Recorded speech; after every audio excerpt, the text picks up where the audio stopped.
벌써 30년이 훌쩍 넘어버렸습니다. 그래서 제가 지금 생각해 보니까 여러분들 아마 이 성남에 사시니까 잘 아시겠지만 이 단대천 뚜껑이 안 덮였을 때, 단대천 물이 흐르는 걸 보였을 때, 그때 제가 학교에 왔습니다. 그리고 와서 신구대학에서 30년 근무하고 퇴직을 하고 저도 나왔습니다. 그래서 퇴직을 하고 나오면 저도 이제 좀 쉬었으면 좋겠다고 했는데, 또 우리 또 문화원에 제가 또 연구위원으로 또 있으면서 논문도 발표하고 또 여러분들하고 같이 만날 수 있는 그런 기회도 되고, 또 이제 후배들을 위해서 공무원이나 또 국토정보공사 직원들이나 이런 그 기술자들 제가 교육을 하러 다니면서 시간을 보내니까 제가 한 3가지는 되는데 배움이 안 되고 가르치는 것만 계속 하는 것 같아요. 근데 오늘 제가 여러분들에게 좀 말씀드릴 부분은 제가 가르쳐 드리려고 하는 것이 아니고 여러분들하고 같이 공감대를 형성했으면 좋겠습니다. 그리고 좀 기회가 되면은 제가 제가 이제 지적이라고 하는 이 부분은 굉장히 생활 분별입니다. 제가 김해나 지방에 이제 특강을 좀 해달라고 하면 시골에 계시는 할아버지 할머님들, 제가 볼 때는 할아버지 할머님들이 다 많이 오셔서 특강을 한 1시간 반 정도 하고 나면 질문이 너무 많아요. 나 이때까지 평생을 살고 있는데 어느 날 갑자기 누가 땅 샀다고 자기 땅이라고 경쟁하는 걸 좀 비켜달라고 하고, 또 국가에서 또 땅 비켜달라고 하고, 이런 땅의 문제에 대해서 굉장히 많은 이야기를 하시더라고. 그게 이제 이웃 간에 이어지면서 그러한 여러 가지 분쟁이 일어나는 이런 부분들도 많이 있어서 이런 것이 하나의 그 지적과 관련된 것은 하나의 생활 범위입니다. 저는 성남은 이제 좀 상황이 좀 다릅니다만, 성남의 이 토지 문제는 어떤 문제냐면 60년대 우리가 이제 대단지 사건이 이제 70년대니까 50년 전쟁이 일어나고 지적 공부가 전부 다 불타버렸습니다. 불타버려서 60년대 들어와서 이걸 복구를 합니다. 복구를 하는데 제대로 복구가 안 됐어요. 근데 복구를 할 때 그 당시에 좀 아는 사람들은 그냥 남의 땅을 자기 땅이라고 하는 거예요.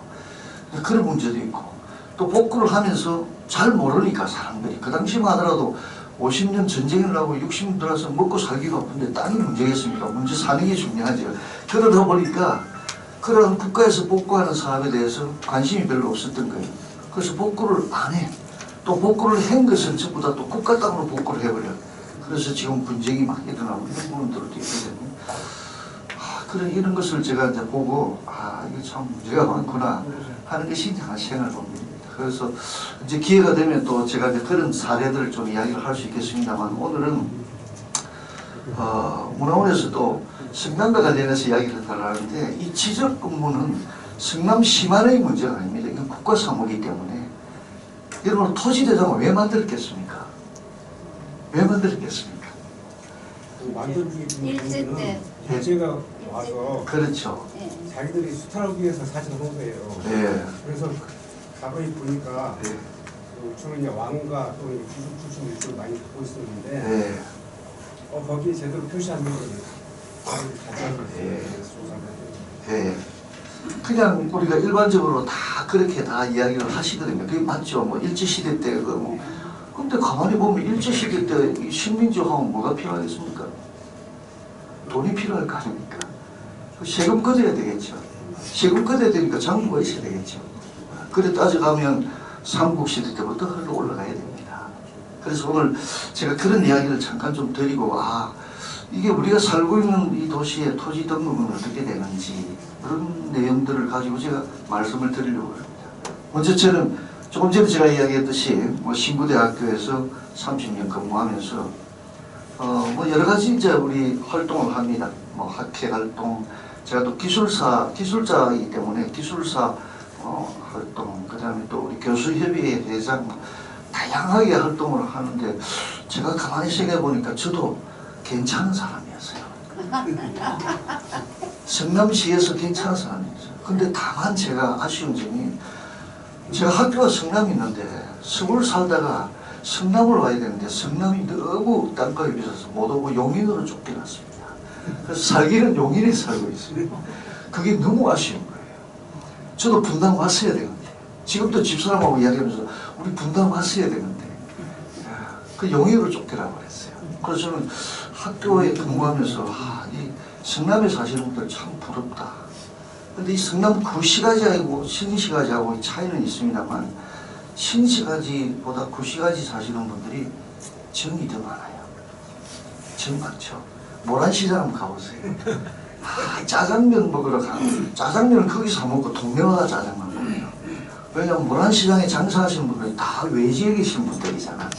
그래서 모여서 우리 동네 가서 짜장면 먹자. 그런데 그만큼 정이 있는데 저도 이 정도 말씀드리면 성남 시민으로서 자격이 있죠. 예, 그래서 제가 문화원은 이제 제가 연구소에서 연구 활동도 하고 제가 조금 바빠서 활동을 많이 못합니다. 제가 여기 오면서 항상 느끼는 게 겁니다. 아까 제가 배움이라는 이야기를 드렸는데 수혜 하시는 분 보고 나도 저거 좀 하고 싶다. 또 다른 거 뭐 하는 거 보고 기타 하는 거 보고 저도 좀 하고 싶다. 그래서 신청을 하려고 하니까 제가 성남 시민이 아니라가지고 밀려버려요.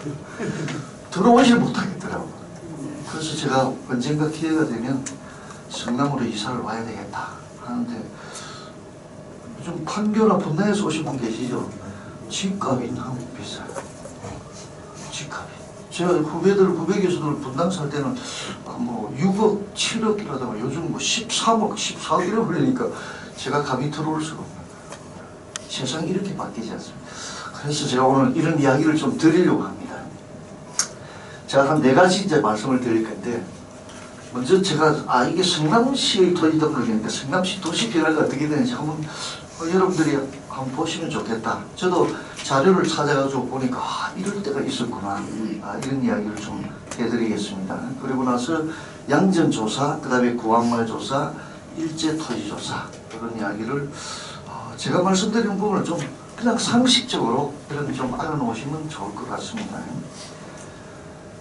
자, 성남 도시 발달이 형성이 1970년이죠. 다 잘 아실 것 같습니다. 70년대 우리나라 신도시가 탄생되었죠. 물론 이제 서울시의 그 인구가 많아지고 또 서울시를 도시 개발을 해야 되기 때문에 뭐 여러 가지 이야기가 많이 있습니다. 여기도 그러났죠. 60년대, 70년대 서울의 어떤 과밀, 그 다음에 슬럼화되어 있는 것, 이런 것을 좀 해소하기 위해서 청계천 주변에 있는 사람들을 집단적으로 이주를 시키기 위해서 찾아보니까 성남이 참 좋아. 제가 과거에 60년대 제가 위성사진을 보여드릴 건데 가만히 보니까 성남이 참 위치가 좋은 것 같아요. 그래서 이 성남을 외곽 도시의 하나의 정비 이주 도시로 조성하기로 결정을 해서 성남시가 만들어지죠. 그래서 이때 이제 성남시가 1973년도에 성격이 되고 초기에 광주 대단지 사건이 이제 발생됩니다. 이 발생되는 것은 사실 따지고 보면 있는 사람들은 쫓겨나가야 되고 그냥 무자비하게 토지를 개발했을 것 같으니까 농사를 짓고 있는 분들은 쫓겨나가야 되고 또 강제로 이주를 했던 분들은 또다시 뭔가 기반 시설이 없으니까 살기가 어려우니까 이건 안 되겠다. 그리고 나라에서 하는 정책이 이렇게 해서 되겠느냐 하니까 이제 대단지 사건이 이제 발생되는 것이겠죠. 그래서 이러한 어떤 흐름을 가지고 1970년도에 성남시가 하나의 형성이 되었다라고 보시면 되고, 그다음 80년, 90년은 아마 여러분들 잘 아시다시피 우리나라 제1기 신도시 건설을 하면서 분당, 일산, 그 다음에 평촌 이런 도시가 이제 개발이 되죠. 그때 성남시가 새로운 신도시로 개발되면서 1980년도에 아주 주거 중심의 도시가 확정이 되는 이런 게 1980년대 일이었다라고 보시면 되죠. 그래서 80년대 이런 계획을 해서 90년대 우리나라에 하나의 신도시가 건설되면서 우리나라는 엄청나게 발전이 된 거죠. 요 당시의 시기가 1988년 그럴 때가 저희들이 이제 올림픽 했던 그 시기니까 또 민주화 막 일들이 일어났을 때니까 아마 여러분들 지역에 계신 여러분들은 이러한 환경에서 엄청 고생을 많이 하셨던 분들 아닙니까? 그래서 이런 시기에 우리 성남시가 하나의 도약되는 그런 단계였다라고 보시면 되죠.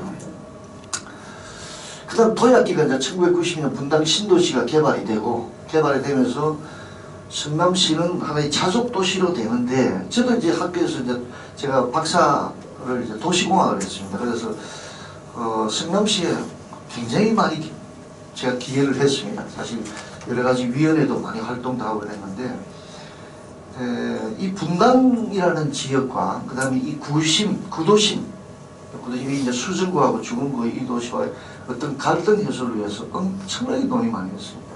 우리가 도시계획위원회를 하면서도 계속 그 이야기를 하고, 제가 최종적으로 굉장히 기억에 많이 남는 것이, 지금 분당에 계시는 분도 계시고 이 성남 구시가에 계신 분도 계시죠. 저 위에 가면 그 있지 않습니까? 법원 있지 않습니까? 법원하고 검찰청. 그거 이전 문제 때문에 굉장히 논의 많이 했습니다. 그래서 저도 이제 공청회 가서 이전해서는 안 된다라고 하는 그런 측면에서 제가 접근을 좀 많이 하고 그랬는데, 그 이전은 이제 법원하고 검찰청을 이제 여기 중원구 여기에 이제 옮기려고 하는 그때, 그러면 거기에 있는 주민들과 또 여기에 오는 주민들과 그다음에 분당의 구미동에 있는 주민들과의 갈등, 이런 부분들이 굉장히 많이 있었기 때문에 오랫동안 이 성남시가 구도심과 신도심의 어떤 문제, 이런 것을 갈등을 해소하려고 시장님들이 굉장히 고심을 많이 했죠. 그래서 그 시기가 저희들이 이제 1990년대다 이렇게 보시면 되죠. 한편 또 제가 개인적으로 생각할 때는 이렇게 분당이라는 신도시가 들어서면서요, 성남시의 그 행정, 도시 행정 자체가 엄청나게 발전했습니다. 변화가 확 달랐습니다. 제가 이런 말씀을 드려야 될지 모르겠는데, 시청에 가면 전부 다 형님 동생 사이였어요. 형님 동생 공무원들이. 왜냐면 공무원 하신 분들이 대부분이 이천, 여주, 그 다음에 성남 여기 사시는 분들이거든요. 그러니까 여기서 학교를 졸업을 하고 뭐 공고든 그 다음에 인문계든, 여러분들 지금도 좀 그런 게 있어요. 성남에는 인문계 이라면 이제 분당은 빼라놓고 여기 구시가지에는 뭐가 있으면 성일고등학교, 그 다음에 풍덕천고등학교, 오유 세더라고 제가 이야기를 옆에서 들어보고, 이러한 분들이 공직에 계시니까 전부 형님 동생이에요. 그 형님 동생의 관계에서는 발전이 없어요. 저는 그렇게 느낍니다. 성남시보다 광주시가 10년 뒤떨어집니다. 그 다음에 성남시하고 용인시하고 한 6, 7년 뒤떨어집니다. 제가 뭘 느끼냐면 공무원들이 생각이 다르다는 거죠. 그런데 성남시가 분당이라는 신도시가 딱 들어오면서 이제 여러 가지 행정에 많은 분들이 참여를 하니까 공무원들의 생각이 달라지고 좀 스마트해지고, 뭔가 그 기존 세력들의 어떤 그런 어떤 것에서 벗어나서 굉장히 선진화되어 가는 그런 형태로 된 거예요. 제 느낌입니다. 그래서 성남시가 이 지역균형 발전 함께 그 다음에 행정 이런 것도 굉장히 발전이 되고, 아마 저보다 여러분들 살고 계시니까 더 느끼실 거예요. 근데 저는 살고 있지는 않았지만 학교에서 30년 있었으니까 제가 그걸 잘 아죠. 그래서 제가 애착이 많이 가는 데가 성남시입니다. 살기는 용인에 살고. 자, 어쨌든 그러다가 2000년대 이제 첨단 도시가 되는 게 판교 신도시가 개발이 되죠. 그래서 이 판교 신도시 개발할 때도 많은 여론이 있었죠. 판교 신도시가 굉장히 농촌이었지 않습니까? 낙생이면. 근데 그 당시에 거기 계시는 분들의 어떤 그 토지 보상 문제 이런 것 때문에 굉장히 갈등이 많았던. 그런데 그것도 다 극복하고 새로운 어떤 테크노밸리를 만드는, 새로운 어떤 정보화 사회에서 도시가 발전하는 그런 지역으로서의 판교. 그래서 이 성남이 굉장히 우뚝 서는 그런 부분이 있죠. 이제 이렇게 되다 보니까 우리가 도심으로 따져보면 구도심, 그 다음에 분당도심, 그 다음에 판교도심, 이렇게 이제 구분이 되면서 도시는 확장성을 가지고 굉장히 많은 어떤 그 도시 발전, 이제 이렇게 되어 가는데, 여기에는 또 뭔가 갈등이 있죠. 갈등이. 그래서 한동안은 뭐 분당은 시로 만들어 달라고 막 이야기를 하고 그런 경우도 있었죠. 그렇지만 성남시가 이렇게 구도심과 신도심이 이렇게 서로 어우러지면서 굉장히 발전되어 가는 그런 부분이 있었다 하는 생각이 듭니다. 다만 좀 아쉬운 게 인구가 100만이 안 넘어가니까 특례시가 안 되는 거예요. 이건 좀 아쉽더라고요. 근데 그 전에 하나의 특례시 못지않은 도시를 만들려고 했던 게 하남, 광주, 그 다음에 성남 합치려고 했죠.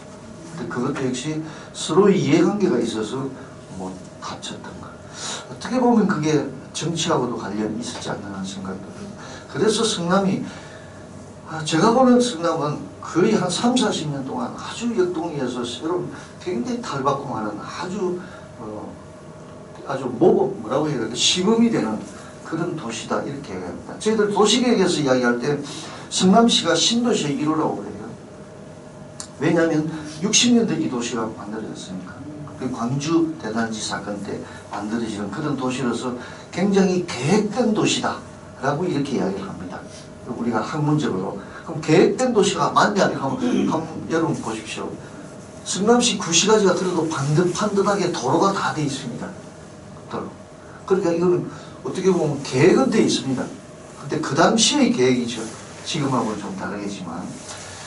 자, 이렇게 되고 2010년대 들어오면 이제 여러 가지 2010년대 이제 구시가지하고 신시가지하고 어떤 불기능 문제 이런 것들을 해소하기 위해서 적극적으로 구시가지를 재개발할 수 있도록 이렇게 막 하죠. 성남 많이 변했죠, 여기도. 여기도 뭐 지금 제가 왔을 때의 그하고 지금 저 아파트 지금 보면 뭐 재개발하고 이런 부분들. 그래서 성남이 참 저력이 있다는 그런 생각이 들어요. 근데 이게 재개발도 이제 저도 이제 재개발 학교에서 제가 가르치기로 하는데 재개발을 할 수 있는 제일 큰 힘은 뭐냐면 주민이에요. 주민들이 합의가 안 되면 재개발이 안 됩니다. 근데 성남시가 그만큼 주민들이 성숙도가 높아졌다 이렇게 저는 판단합니다.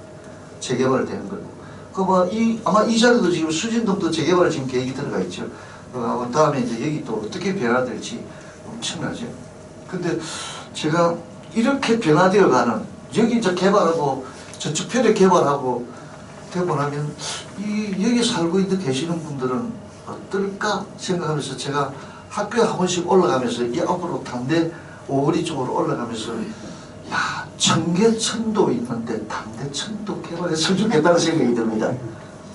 여러분 어떤 생각 모르겠는데 지금 도로 있지 않습니까? 이게 지금 덮여 있지 않습니까? 담대천이. 이 담대천을 뚜껑을 열고 어떤 방법이 없을까? 그런 생각이에요. 옛날에 이명박 시장이 청계천을 만들었거든요. 이명박 시장 같은 분이 오면 담대천을 막 착 열릴 것 같거든요. 담대천을 열고 나면 교통이 굉장히 혼잡되겠다? 그건 또 다른 문제예요. 처음에 우리 청계천 개발할 때도 청계천 개발하고 나면 서울시가 문제가 심각하다 했거든요. 근데 잘 돌아가잖아요. 잘 돌아가고 시민들이 거기서 놀 수 있는 휴식 공간이 돼요. 우리 여기도 그럴 수 있으면 좋겠다. 왜냐하면 여기는 새로운 어떤 신도시가 아니고 분당과 같은 그런 계획적인 신도시가 아니기 때문에 여기에 뭔가 있으면 좋지 않겠냐 하는 게 뭐 다음에 논의가 안 되겠습니까? 제 생각입니다. 그래서 그런 말씀도 좀 드리고 싶고요. 대단지 사건은 제가 크게 여러분들 말씀을 안 드려도 굉장히 많은 이슈를 가지고 대단지 사건이 일어났던 것이죠. 그래서 이 당시의 대단지 사건을 보면 이게 그 목소리가 시민들이 뭔가를 자기의 어떤 그 생활권 이런 것들을 하기 위해서 이런 대단지 사건이 일어났구나 하는 것을 잘 알 수 있습니다. 그래서 과거에 있었던 기록들을 쭉 보면 어떻게 보면 폭동 같기도 한데 그 당시는 폭동이라고 할 수 있을 것 같아요. 근데 지금은 그게 아니죠. 우리가 생존권이라든가 생활권을 하기 위해서 많은 사람들이 목소리를 내는 이게 민주주의 사회 아닙니까? 이렇게 변화되어 온 건데 그 당시에도 우리 성남시에도 이런 큰 일이 있었다라고 보시면 되죠. 제가 사진을 가지고 조금 더 보였습니다. 이게 남한산성입니다. 남한산성 이 사진인데 이건 지금 이 당시에 조선시대에 있었던 그 지도를 가지고 보면 성남이라는 도시는 이 도시죠. 도시. 그래서 이 남한산성이라는 것이 참 중요하구나. 제가 이제 남한산성을 잘 모릅니다만 만해 한용운 선생 그 남한산성 안에 들어가면 그 기념관이 있지 않습니까? 그게 우리 전보삼 교수님이 우리 신구대학 교수님이었습니다. 그리고 원대한 꿈을 꾸고 만해에 대해서 연구를 엄청 오래 하시면서 자기는 재산을 털어서 남한산성에 땅을 사서 집을 지어서 만해 그 한용운 기념관을 만들었다. 근데 이 남한산성이죠. 자, 이게 해동 지도에서 성남입니다. 이것도 이제 성남 요 옆에 여기 이제 성남인데 이 부분도 일제시대 때 있었던 지도입니다. 제가 쭉 찾아보니까 이 당시의 지도라고 하는 것은 그냥 하나의 지리를 밝히는 지도이기 때문에 이런 것이 존재하고 있었구나 라고 보시고 뭐 이런 자료가 사실상 성남을 연구하는 데는 굉장히 중요한 것이죠. 저도 얼마 전에 연구 논문을 발표했는데 성남시 도로명 연구를 한번 해봤습니다. 도로명. 도로명 연구를 해보니까요. 시대에 맞는 용어로 확 바뀌었는데 많이 바뀌었어요. 많이 바뀌었는데 옛날 과거부터 내려오던 조선시대 때부터 내려오고 전래 내려오던 그러한 용어가 많이 사라져 버렸어요. 많이 사라져 버렸어요. 근데 그게 어떤 경우에는 많이 찾으려고 노력을 많이 하는 도시가 있습니다. 그 도시가 주로 경주, 그 다음에 수원 같은 도시.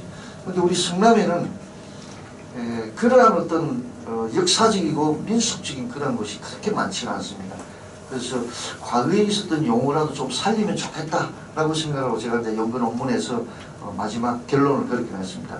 이러한 길 이름이 아주 조선시대 때부터 있었는데 이걸 왜 없애버렸느냐? 이러지 말고 다시 복원을 하는 게 좋겠다라고 이제 제가 주장을 하는 그런 논문이었습니다.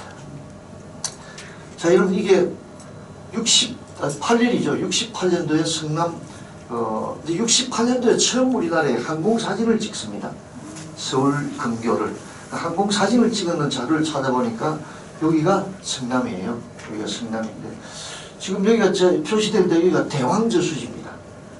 대왕저수지. 제가 이걸 왜 사진을 가지고 있냐면 이 대왕저수지 옆에 신구대학 식물원 있는 거 아시죠? 네. 신구대학 식물원 제가 개발할 때 엄청나게 뛰다니면서 열심히 해서 신구대학 식물원이 되기까지 그 지역은 개발제한구역입니다.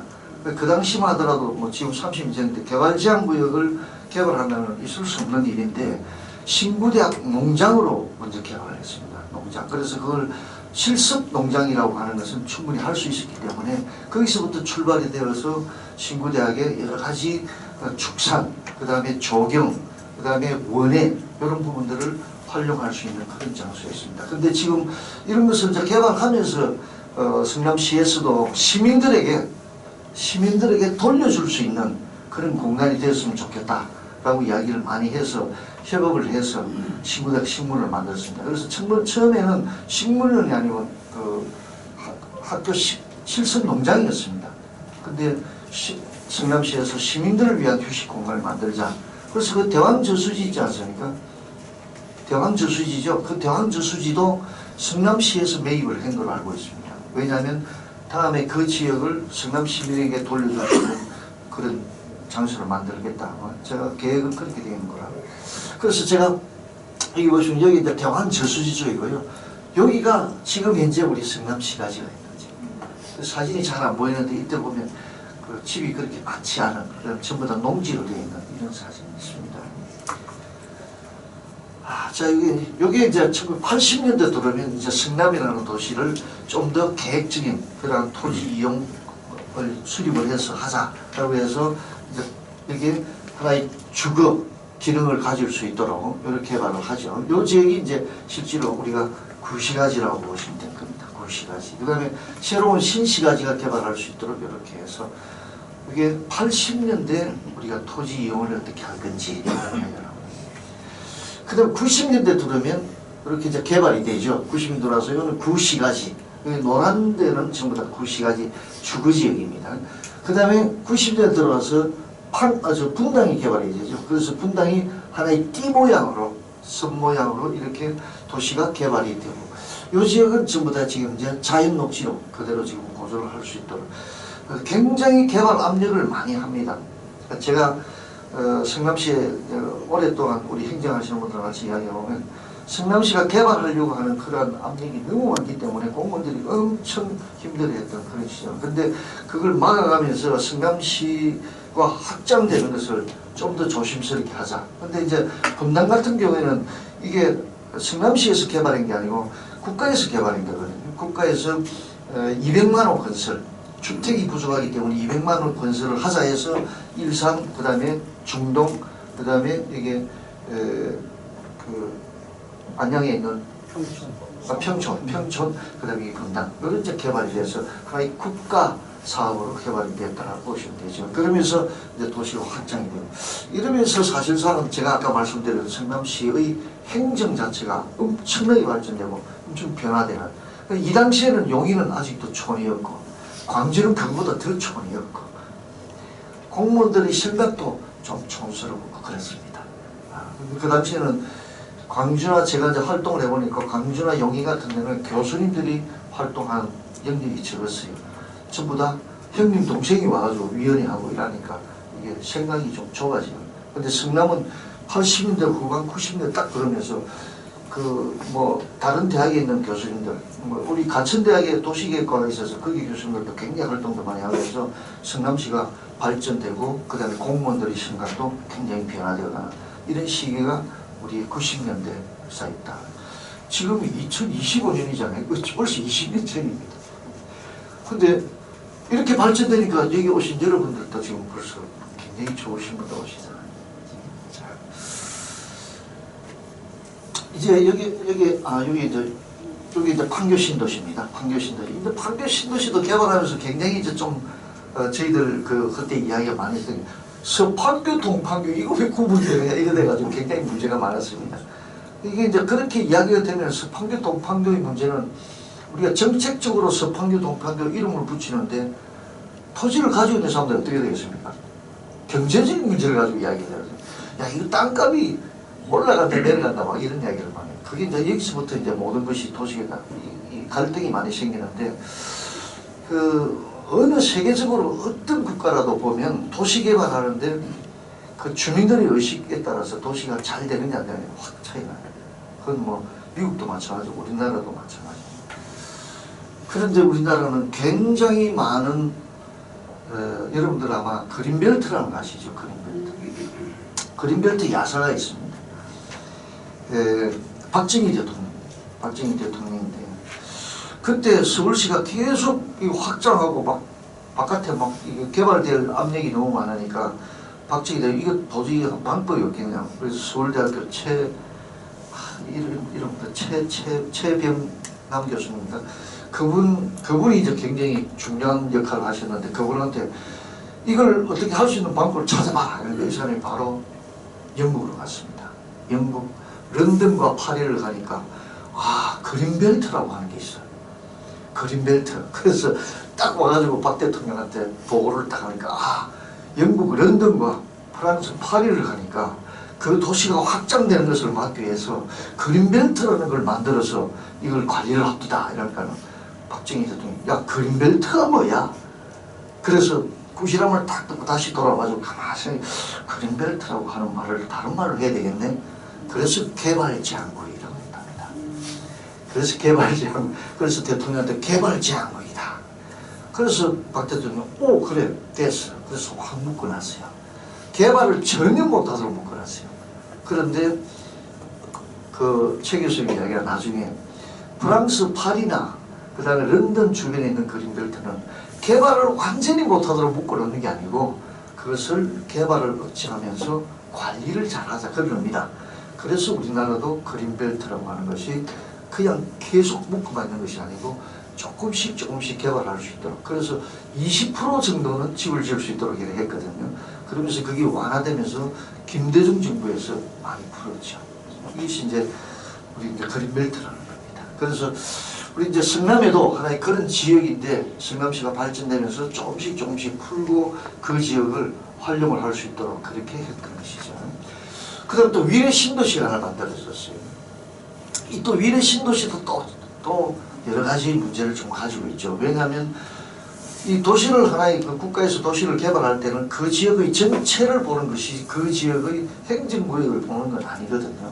그래서 이게 하남시, 그 다음에 서울시, 그 다음에 성남시 이렇게 구분되어 있으니까 여기에 따라서 여러 가지 거기에 시민들의 또는 국민들의 욕구 충족이 안 되는 거예요. 그래서 문제를 많이 가지고 있는 그런 지역이지만 그래도 똑같이 개발이 됐으면 좋겠는데 협의는 이렇게 합니다.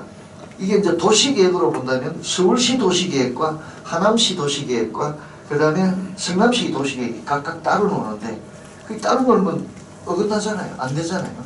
그래서 항상 협의를 할 수 있도록 그렇게 도시계획을 하고 있습니다. 그래서 지금 이제 뭐 위례 신도시 같은 경우에도 이렇게 하남시와 성남시와 그다음에 송파가 같이 있다고 하더라도 같이 맞물려서 계획적으로 돌아가고 있다. 그런 것도 뭐 알아놓으시면 좋을 것 같습니다. 자, 광주대단지에 시위했던 것이죠. 시위했던 사진을 보니까 그 당시 어마어마했던 것 같아요. 이 당시의 데모하는 그런 어떤 여러 가지 사진이라고 보시면 되고요. 자, 처음에 1970년대 이런 데다가 집을 지었던 것이죠. 지금 생각하니까 이 정도 되면은 이 당시에 아주 기반시설을 다 만들어놨으면 좋았지 않았겠느냐 하는데 이 당시 기반시설 할 수 있는 여건이 안 되었겠죠. 돈도 없었고 장비도 없었고 그때 장비는 뭐 여러분들 옛날 우리가 불도저 같은 거 보시잖아요. 그거밖에 없었을 거거든요. 그러니까 산을 그냥 나무를 베고 산을 그냥 깎는 요 정도밖에 못했어요. 그래서 지금 성남시의 구시가지의 제일 문제점은 우리가 도시계획을 하면서 제일 문제점은 사회적인 병리 현상도 물론 있지만 지형적인 현상도 있습니다. 왜냐하면 이 높낮이가 워낙 높기 때문에. 그래서 여기 우리가 이 단대호 거리에서 이쪽 태평동으로 올라가면 전부 경사지지 않습니까? 그 경사지에 올라가면서 여러 가지 문제가 있죠. 자동차가 많아지니까 소음이 새, 공해가 많이 발생돼. 그래서 이 도시가 발전이 안 된다. 라는 그런 이야기도 많이 했거든요. 그래서 요즘은 터널을 많이 뚫고 이렇게 가는 방향으로 하고 있는데 엄밀히 따지면 제가 도시계획을 공부한 입장에서 본다면 유럽에 가보면 주거지역은 전부 다 언덕이 있습니다. 여러분 그걸 보시죠. 왜 언덕이 있을까요? 방어하기. 예? 방어. 외적의 침입을 방어하기. 방어하기 위해서. 그렇게 말씀하시면 하나 중세 시대는 그럴 것 같아요. 거기에 계속 내려. 예, 맞습니다. 지금 근데 우리가 도시 계획을 할 때 주거 지역을 선정을 할 때 조금 경사가 있는 지역에 선정을 합니다. 왜? 비가 오면 홍수가 나면 물이 잘 빠지더라면서. 그래서 제가 딱 보니까 와 성남이 정말 잘 돼 있네. 물 다 빠지겠네. 그런 생각이 드는 거예요. 그래서 우리가 유럽의 도시나 외국의 도시 가면 이 언덕에 있다 이래 할 때 뭐 방어 그건 맞는 말씀이죠. 대체적으로 그 당시 중세는 그런 어떤 봉건주의 사회가 되다 보니까 마을을 만들어도 경사지 만들거든요. 근데 그러한 논리가 좀 있습니다. 도시 계획을 진짜 계획을 하는 도시를 본다면. 그래서 우리가 성남에도 그 당시에 그것 때문에 비가 오면 홍수나니까 언덕에다 집 짓는 건 아니겠죠. 그 당시에는 우리가 개발이 좀 느리니까 그렇게 된 거라고 보시면 돼요. 이렇게 그냥 이주를 해서 집을 다 조금씩 해가지고 집을 지어 놓으니까 여기는 계획적인 도시가 참 어려웠던 거예요. 그래서 아마 우리가 주택 재개량 주택 개량 사업 여러분들 혹시 아시나요? 성남시가 주택 개량 사업을 많이 했지 않습니까? 지금 여기 보면 한 2층, 3층 되는 이런 집 짓는 거는 다 새로이 개량 사업을 한 거거든요. 이게 80년대 있었던 거거든요. 이게 60년대, 70년대는 좀 이렇게 집 짓던 거예요. 전부 판자집이었어요. 이게 판자집. 판자집인데 이렇게 해서는 안 되겠다 해서 80년대 들어와서 이제 조금 먹고 살 수 있으니까 이 지역을 개량 사업을 했어요. 주택 개량 사업을 했는데 주택 개량 사업 한 지가 벌써 그것도 한 3, 40년 되니까 이 집이 노후가 되잖아요. 그리고 너무 복잡하잖아요. 너무 복잡하잖아요. 그 주거 환경이 너무 안 좋죠. 또 기반 시설이 너무 안 좋죠. 그러니까 어떻게 해요? 다시 재개발하자. 그래서 요즘 재개발을. 이게 성남 구시가지의 현상입니다. 자, 이렇게 또 조금 지나고 나니까 80년대 또 이렇게 됐어요. 뭐 이럴 때만 하더라도 지금 이와 같이 개량 사업을 한 건 아니죠. 그렇게. 여러분 이게 어떻겠습니까 이게? 이게 단대천입니다. 네, 이게 단대천. 저도 이때쯤 왔거든요. 오니까 여기 단대천이 있더라고요. 그래서 차도 여기 막 대고 이렇게 주차. 많이 변했죠, 많이 변했죠. 그래서 성남시 제가 요즘 생각 아까 제가 말한 청대천 개발해서 성남시 단대천 개발하면 엄청 좋겠다는 생각이 많아요. 제가 그 도시 행정 같이 하면서 제일 제가 지금 와서 제가 좀 실수했구나 하는 생각이 드는 게 뭐냐면요. 여러분 여기서 쭉 남한산성 올라가는 단대 오거리 있지 않습니까? 그게 고가도로 하나 만들어놨죠. 그거 하나는 제가 지금도 후회를 합니다. 왜 이거 그때 고가도를 안 만들어? 그때는 고가도를 만들었어야 돼요. 왜냐면 교통이 복잡해가지고. 그래서 고가도를 만들었는데, 그거 고가도를 만들 때 어떤 교수님이 이 고가도를 만들어 시뮬레이션을 딱 해보니까 고가도를 딱 만들어 놓고 그럼 남한 선생이 안 보인다는 거예요. 이거 만들면 안 된다라고 막 이야기했던 그 기억이 나는 거예요. 그래서 저도 그때 저도 강하게 그거 만들면 안 된다라고 이야기했어야 될 건데, 근데 교통 계획을 하는 전문가들은 만들어야 된다고 하고, 우리가 같이 실질적으로 도시 계획을 하고 조경을 하는 교수님의 입장에서는 안 된다고 막 이런 일들이 있습니다. 지금 저거 언제나 철거 안 하겠습니까? 성남시 구시가지가 손볼 때가 참 많이 있는 것 같아요. 80년대하고 지금 2030년대하고 또 상황이 한 50년 차이 나니까 많이 달라질 거다라고 봅니다. 자, 지금 이제 90년 들어서 성남시가 된 것이죠. 이렇게 도시가 변화되었다라고 보시면 됩니다. 자, 시간이 제가 조금 있는데 한 10분 좀 쉬었다가 이제 지적과 토지 등록에 대해서 말씀드리겠습니다. 여러분들 굉장히 귀한 시간 내서 오셨으니까 제가 조금이라도 좀 말씀 더 드리고 싶은 마음이 많은데 시간이 한정이 딱 돼 있으니까 못하겠습니다. 군대 이야기가 참 좋죠. 네, 항상 만나면 군대 이야기 하잖아요. 제가 우리 동네에 계시는 선배님도 그 이야기 하시더라고요. 야, 너 나이가 드니까 남자들은 모이면 항상 옛날 이야기 해. 근데 여자분들은 안 그렇대요. 지금 이야기를 하고 있어요. 지금 이야기. 지금 사는 이야기. 그 차원이 많이 다르죠. 근데 그 이야기 속에 우리는 뭐가 있습니까? 건강한 게 있지 않습니까? 그런 이야기가 있어야 건강한 거죠. 참 좋은 것 같습니다. 제가 시간은 없지만 제가 이 토지 등록과 관련해서 몇 가지 더 말씀을 드릴게요. 이제 이게 우리나라 자꾸 이제 한글 문화 하는데, 이게 우리는 한자 문화에 들어가 있기 때문에 한자가 없으면 이 해석이 잘 안 되거든요. 그냥 우리가 요즘 우리 학생들에게 양전이라는 모릅니다. 한자를 풀어줘야 되는데, 양전이라고 하는 건 토지를 헤아려서 그것을 관리하는 것. 그리고 이제 이게 어떻게 보면 이러한 토지 자체를 옛날에는 우리가 밭전자를 써서 토지라고 이야기를 했거든요. 그럼 왜 그러냐면 그때 주택도 있었는데 밭전자가 중요한 것은 그만큼 생산력이 있다는 것입니다. 사는 게 중요한 게 아니고 먹고 사는 게 더 중요하다고 보는 거예요. 먹거리가 있어야 된다는 것이. 그래서 이제 보통 우리가 그 삼국유사나 그다음에 삼국사기에 나오는 보면 전부 다 토지라고 하지 않고 전부 전이라고 썼습니다. 전을 적었는데 양전조사, 그래서 토지를 조사하는 그런 과정인데 옛날 우리 이야기를 하면, 그러면 옛날에는 우리가 삼국시대에도 토지를 조사해서 세금을 받았을 거 아닙니까? 토지는 누구 거든 간에. 근데 토지라고 하는 것은 원래 왕토사성에서 국가의 토지, 왕의 토지였단 말이에요. 왕토사성에서. 그런데 이제 공신들에게 나누어 줘야 되겠죠. 그 토지를 나누어 주고 공신들에게, 양반들에게 먹고 살아라고. 그걸 나눠주면 그 양반들은 다시 천민에게, 농민에게 토지를 주어서 농사를 지어라. 이렇게 된 거예요. 그럼 결국 농민들은 농사 지어서 양반기업청에 세를 내고, 그 세를 받은 양반은 또다시 국가에 세금 내고. 그래서 역시 이 토지라고 하는 것은 먹는 것도 중요하지만 국가에 세금을 내기 위한 그러한 하나의 수단이었다라고 보시면 되죠. 그래서 이러한 세금을 내기 위해서 뭐가 필요했을까요? 누가 어디에 뭘 경쟁하고 있는 걸 알아야 될 거 아니야. 예? 어디에라고 하는 걸 있어. 우리 옛날에, 저도 옛날에 어릴 때 할머니 우리 땅이 어디 있습니까? 우리 밭이 어디 있습니까? 저 버드나무 밑에 있지. 저 돌방구 있지. 큰 돌방구 밑에 우리 땅이야. 이렇게 이야기를 했잖아요. 삼국시대 때부터 그렇게 했습니다. 자, 그 다음에 여러분 잘 아시는 토지, 우리가 면적이라면 뭐가 있을까요? 토지 면적.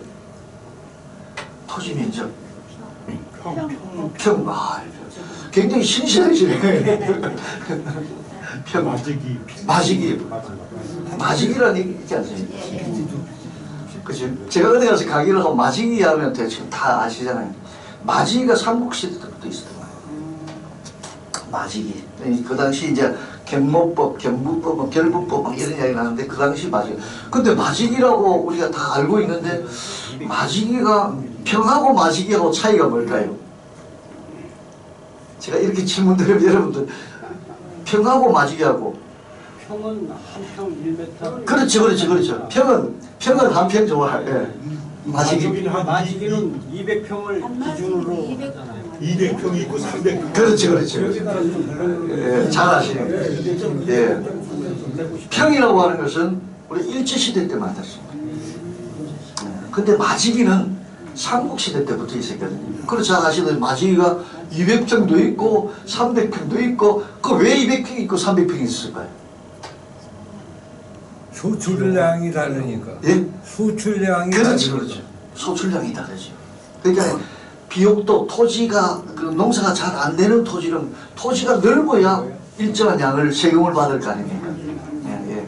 그래서 저 김해평야, 나주평야에 가면 200평을 한 마지. 200평. 예.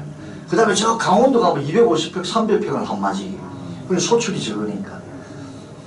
그 마지기라는 말이 순수 우리말이니까 한자로 풀어쓴 말입니까? 그게 마지기. 예, 마지.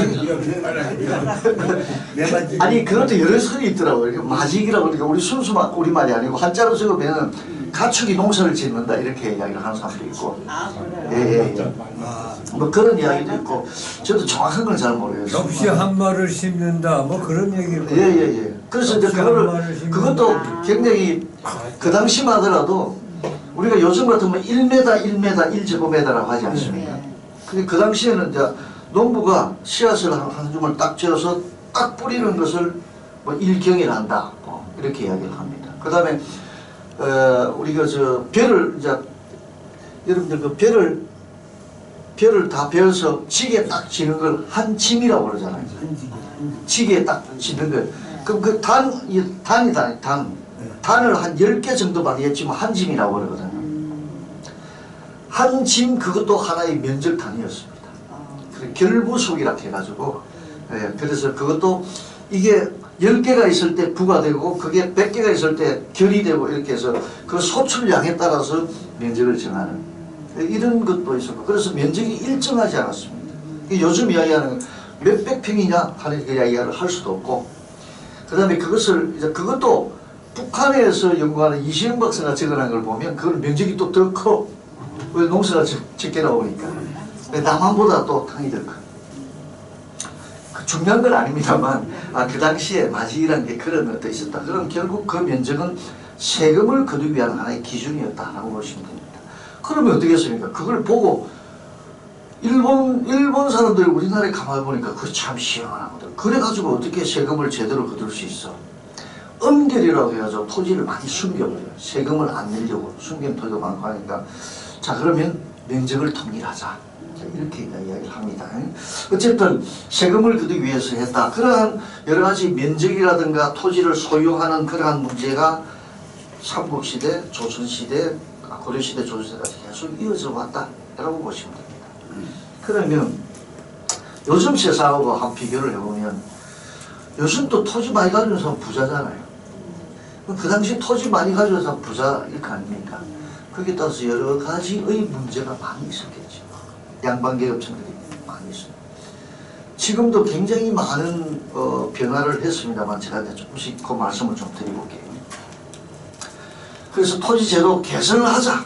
개선을 하자고 합니다. 그래서 우리가 이제 여러분 잘 아시다시피 청일전쟁을 거치고 그 다음에 러일전쟁을 거치고 일본 사람들이 우리나라에 들어와서 여러 가지 간섭을 하던 시기가 1800년대예요. 절반 말. 자, 그런데 그 전에 우리는 대한제국 때 우리 좀 제대로 한번 해보자 라고 해서 근대적인 그런 청량제도를 가져오려고 노력은 했습니다만 그 당시 제대로 안 됐고 그래서 그런 이야기가 그런 스토리가 이제 들어가는 겁니다. 자, 양절시행이라고 하는 것은 이제 경국대전을 보면 우리도 이래서는 안 되니까 20년마다 한 번씩 전국에 있는 토지를 조사를 해서 등록을 하고 거기에 따라서 세금을 거두자라고 법을 만들었습니다. 경국대전이라는 게 이제 법전이니까 만들었는데 이게 시행이 제대로 안 됐습니다. 두 가지입니다. 한 가지는 돈이 많이 없었습니다. 흉년이 들어서 돈이 있어야 조사를 할 거 아닙니까? 또 한 가지 있습니다. 왜 안 됐을까요? 예? 양반들이 그렇죠. 양반계급층들이, 그러니까 땅을 많이 가지고 있는 사람들이 이게 밝혀지면 그동안에 자기가 숨겨놨던 게 많이 있을 거예요. 그렇게 밝혀지니까 못하게 하는 거예요. 이런 일들이 있었던 거죠. 이거는 일제시대에 있었습니다. 자, 그렇게 되었고요. 지금 방금 제가 얘기한 면적달 결부소이라서 수등이 적재, 토지의 비옥도에 따라서 이렇게 면적을 달리했던 그런 제도가 있었다라고. 자, 이게 이제 양안입니다. 양안. 이제 문기, 깊기 이런 문서가 있는데 이게 이제 고문서입니다. 이게 뭐냐면 토지를 조사해서 당신이 세금을 얼마를 내야 됩니다. 라고 하는 장부입니다.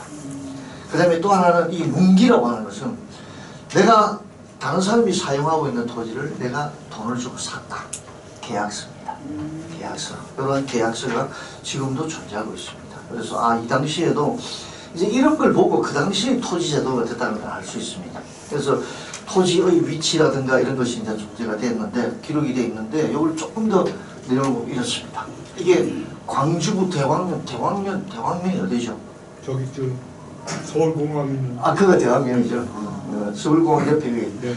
지금 무슨 고덕리. 고덕리. 네. 그러니까 대왕면인데 그 대왕면에 토지 조사를 해서 토지 장부를 만든 양안입니다. 오늘날 토지 대장과 같은 겁니다. 여기 보시면 제가 이렇게 옆에 관주구 대왕면이라고 되어 있습니다. 되어 있고 제1, 제2 뭐 이런 쭉 나오는데 이것은 지번입니다. 요즘과 같은 지번. 지번. 그래서 어디서부터 출발해서 몇 분까지 지번을 쭉 부여해 놓고 그 다음에 여러분들 요즘 그림 그려놨죠. 여기 뭘까요? 지금은 여러분들 지적도라는 게 있죠. 지적도. 근데 이 당시에는 지적도가 없습니다. 여기에 그림을 그립니다. 그림을 그려서 이 토지의 모양은 직사각형이다. 정확한 건 아니겠죠. 직사각형이다. 그 다음에 이 토지의 모양은 뭐 정사각형이다. 그 다음에 그 위에 보면 동서남북에 뭐 그리즈가 있는 거 있죠. 요게 바로 우리 할머니가 얘기했던 저 김아무개 집 밑에 거기 우리 땅이야 라고 하는 걸 적어놓은 겁니다. 그 옆에 도로 바로 옆에 이게 우리 땅이다. 그럼 여기 뭐 이게 도로라고 적어놨고 여기는 옆에는 김아무개 집이다, 땅이다 이렇게 적어. 이러한 그 기록이 존재하고 있었다. 지금 생각해보면 한 1000년 전에 우리 할아버지가 가지고 계셨던 땅 찾을 수 있을까요? 없을까요? 찾을 수 없을 것 같죠? 진짜 치밀하게 찾을 수 있을 것 같아요. 찾을 수 있을 것 같기도 합니다. 있는데 찾으면 뭐합니까? 좌표가 있는 걸 아니 그 당시에는 좌표가 없으니까 아니 찾을 수는 있는데 찾으면 뭐합니까? 우리나라의 제도는 토지 원시 취득은 1910년 토지조사 사업에서 조사해서 기록한 그 소유자가 원시 취득입니다. 법원에서 그 이전에 할아버지 땅 인정하지 않습니다. 여러분, 만약 그렇게 되지 않으면 여러분 북한에 지금 살고 있는 남한에 살다가 북한에 간 사람 땅 문서 가지고 있으면 땅 다 찾으려고 할 거예요. 그래서 그런 게 이제 그거는 문제고. 그 다음에 요 밑에 보시면 이제 이 토지의 여러 가지 뭐라고 해야 되나 식품, 무엇으로 이용되느냐, 그 다음에 생산량이 얼마냐, 뭐 이런 것까지 아주 기록이 되어 있고. 그 밑에 보시면 이제 이게 소유자입니다. 이 소유자인데 양반 이름도 있고 농민 이름도 있습니다. 경작자 이름도 있다는 거죠. 경작자, 농민. 이게 있는데 이게 언제 어떻게 연결이 되냐면 일제시대 때 토지조사 사업을 했을 거 아닙니까? 토지조사를 딱 하는데 그게 이제 이장도 있고 막 이런데요. 그래서 이 땅은 우리 할아버지 것이야 라고 이야기했을 거 아닙니까? 옆에 사람이 나타나 아니야. 이 토지는 우리 할아버지가 100년 동안 농사지었던 땅이야. 이해되시죠? 소유자하고 농사지은 사람하고 다르잖아요. 소작한 사람하고는. 그 당시 소작한 사람을 인정을 해준 거예요. 그게 근거가 있을 수 있다는 겁니다. 그래서 이러한 이 자료가 굉장히 중요한 자료로 활동했던 것이죠. 여기 양안입니다. 근데 이게 다 있느냐? 없습니다. 다 있느냐? 근데 경기도 이런 지역은 있죠. 경기도는 왜 있느냐? 농사가 잘 되었기 때문에. 농사가 잘 되었기 때문에. 자, 그 다음에 보시면 양정. 그래서 이제 이런 문제가 있으니까 이제 신학자 여기 이제 그 정약용이라는데 이 정약용뿐만 아니고 우리 한용운 선생님도 했습니다. 그래서 이거 이래서는 안 되겠다. 도저히 이렇게 면적도 틀리고 도저히 위치도 정확하지 않으니까 이것을 다시 개혁을 하자. 그래서 이 당시에 우리 양정 개혁을 하려고 했던 사람들이 굉장히 많이 있었습니다. 뭐 어느 시대든지 다 마찬가지예요. 역사적으로 보면요. 삼국시대, 고구려, 그 다음에 백제, 신라 시대 때도 각각 다르고 통일신라에서 고려 딱 넘어가면서 제일 먼저 하는 게 전제개혁이에요. 왜 전제개혁을 하냐면 이 국가를 지배를 하려고 하면 땅 문제가 해결이 먼저 돼야 됩니다. 그걸 거슬러 올라가서 외국을 보면요. 나폴레옹이 그 유럽 전역을 침범을 해서 침략을 딱 해서 제일 먼저 하는 사업이 토지등록 사업입니다. 토지등록 사업. 네. 우리나라는 어떻게 됐을까요? 우리나라는 왕조시대 다 끝나고 나서 일본이 우리나라에 딱 들어와서 침략을 딱 해서 제일 먼저 우리나라를 뭔가 하려고 했을 거 아닙니까? 그때 재정고문이라고 하는 메가다라는 사람이 딱 들어와서 우리나라의 토지조사 사업을 본격적으로 계획을 잡습니다. 그래서 이 지적이라고 하는 것은 토지를 지배하기 위한 하나의 수단이다라고 보십니다. 지금 여러분들 우리나라 지금 현재 우리 정치도 그런 거 아닙니까? 이 민심을 잘 달래려고 하면 뭐 해야 됩니까? 부동산 제도를 잘해야 되지 않습니까? 그게 똑같은 거예요. 자, 그래서 이 당시에 정약용 선생은 어린도를 만들자. 여러분 이거 보시면 지금 옛날 우리 농사짓는 농사 그 지적도하고 같은 거죠. 이렇게 해서 하나의 어린도를 만들어서 관리를 하자. 뭐 이런 이야기도 있었던 것이죠. 자, 그러다가 이제 구한말 1898년도 들으면 이제 대한제국대죠. 대한제국대. 우리도 좀 더 눈을 뜨기 시작합니다. 눈을 뜨기 시작하고 뭐 이 당시만 하더라도 우리 이제 고종 황제 보면 사진이 좀 다르잖아요. 옛날에는 이 뭡니까 옷도 왕조 시대 때 입던 옷하고 다르지 않습니까? 이럴 때 우리는 이제 미국인 청량 기사 크레미널 상을 데리고 들어옵니다. 데리고 들어와서 우리나라의 청량 기술을 발전시킵니다. 이게 1898년이잖아요. 일본은 1700년대에 이게 기술이 있었어요. 제가 왜 그걸 아냐면 여러분들 혹시 스위스 가면 융플라우라고 그 산에 올라가는 지하 터널이 있습니다. 얼음산. 그 지하 터널을 만들었던 사람이 누구냐? 일본 사람이 만들었습니다. 일본 사람이 만들었는데 그 일본 사람이 그때 청량했던 청량기계가 거의 전시가 되어 있습니다. 그래서 제가 와, 일본이 이렇게 앞서 있었구나. 우리는 이때는 아무것도 없었죠. 우리는 이때 여러분들 잘 아시다시피 여러분들 거리를 재는 자가 있었을까요? 없었을까요? 제가 여기 계시는 분들하고 같은 친구들한테 제가 한참 후배 같은데 제가 할머니가 제가 어디 가서 야 전깃줄 5발만 사가오라고 들어보셨죠? 5발 5발 사오라고 하면 전기상점에 가면 발을 잴 때 1발 2발 이래 재는 사람이 있고 한 사람은 이렇게 1발 2발 이래 재는 사람이 있단 말이에요. 그래서 그 할머니가 꼭 그 집에 가라고 하는데 그 이유가 있었어요. 그 집에 꼭 가면 1발을 이렇게 재었어. 근데 저 집에 가면 1발을 이래만 재. 반반이잖아요, 반반. 네. 그래서 제가 공부를 해보니까 옛날에 할머니가 하시던 말씀이 기억이 많이 나네요. 네. 새끼줄 아시잖아요, 그죠? 새끼줄 막 해가지고 야 전부 다 몇 발이에요? 한 30발 됩니다 하는 이유가 다 있더라고. 그래서 그게 바로 지적에서 사용했던 거리 청량하는 기계였구나. 이렇게 보시면 되죠. 그래서 이러한 어떤 아날로그보다도 굉장히 그 당시만 하더라도 뭐 그 당시 기준이었습니다만 그 당시 기준을 또 따지고 보면 이런 게 있습니다. 여러분들 자 있죠, 자. 재단할 때 여러분들 자 있지 않습니까? 그것도 있거든요. 있는데 자가 제가 지금 고구려척, 그 다음에 주척, 그 다음에 한척 여러 가지 자가 있는데 자의 길이가 다 다릅니다. 지금은 한 자의 길이가 얼마입니까? 보통 30cm라고 하지 않습니까? 옛날에 26cm, 그 다음에 23cm, 어떤 경우는 32cm. 그렇습니다. 그래서 지금은 이제 전 세계적으로 통일이 됐으니까 30cm라고 하지만 그 당시에는 그때의 나라마다 그 시대마다 다 달랐다 이렇게 보시면 되죠. 그래서 자 그런 시절에 1898년도에 우리나라는 근대적인 측량 방법을 한번 해서 조사를 하자라고 이야기를 했고 이때 국유지 조사를 합니다. 그런데 이때 국유지 조사 1896년이니까 1896년 요때 일본 사람들이 레일 전쟁을 거치고 일본이 우리나라에 여러 가지 간섭을 할 때입니다. 그래서 일본이 우리나라 이 조선이라고 하는 대한제국을 식민지화하기 위한 준비를 1890년 이후에 이때 이제 시작이 되죠. 이럴 때 일본이 딱 보니까 양반계급체들이 가지고 있는 땅도 있고 소작하는 땅도 있는데 그 사람 땅이 아닌 건 누구 땅일까요? 왕의 땅이었잖아요. 왕의 땅. 근데 이 국가를 왕이라는 걸 없애버리면 누구 땅이 됩니까? 국가의 땅이 돼버리죠. 국가의 땅이 딱 되면 뭐 이걸 침략을 따져서 일본 땅이 딱 되면 일본 국가 되면 일본 땅이 되잖아요. 그래서 국유지를 조사를 합니다. 국유지를.